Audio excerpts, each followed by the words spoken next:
बिस्मिल्लाहिर्रहमानिर्रहीम। सुर हुसैनी दास्तान अठूं। आतणो ओरा घेविया आऊं थी मरां माए, पिथूं थींदियसि पेर ते, हाय हाय करे हाय, जीअण मूं न जुगाए, पिरियन तां पासो कियो। आतणो ओरा घेविया अंगण मूं अफ़सोस, दीवानीअ से दोस, साथी आहे सुञ में।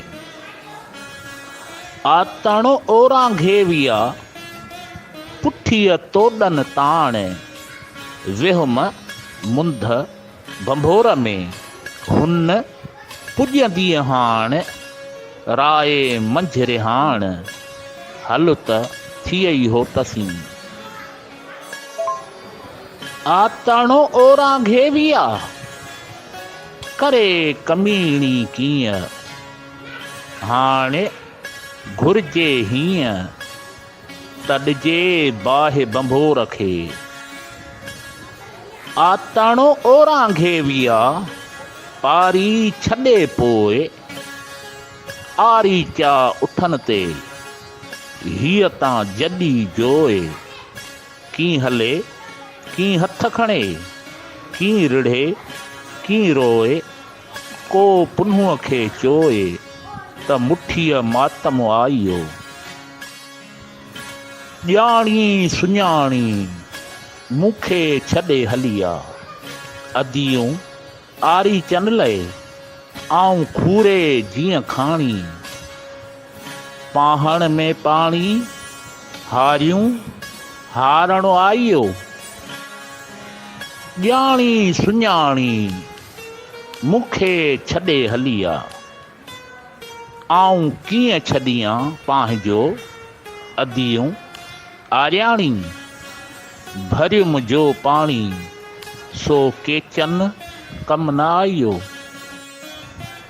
ॼाणी जे ॼातो में त पूंदो फिल्को फिराक जो, अखर इरादत जो धुरियाई धोतो में, पोइ तां कोन कयो में, हूंद कशालो केचरे।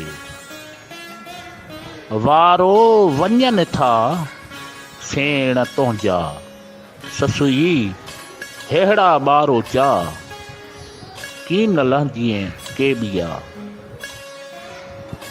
वारे वराई तो पंहिंजा न किया, भोरी रंजाई हूंद न पेइएं हेतरी।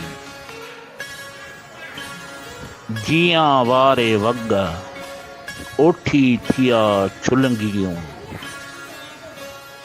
मथे तंहिं मारग पई पुरज़ा न थिएं।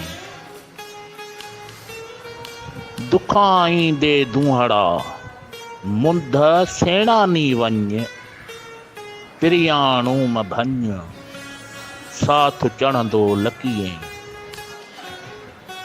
छिॼ मकतारां साथ चढ़ंदो लकीअं, मछुण थिए पोआं, वॻ वाटी न लहीं।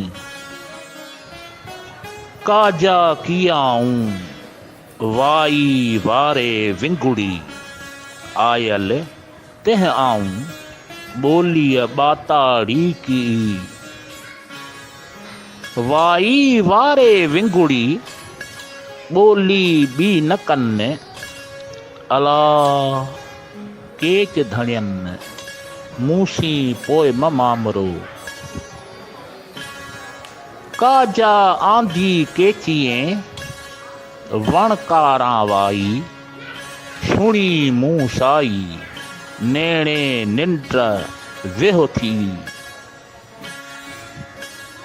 पुछियो ई जा दोस्त तां पासे कर परहेज़ खे, जनी ॾिठो होत तन दीन सभेई दूर किया। जिनी ॾिठो होत तन दीन सभेई दूर किया।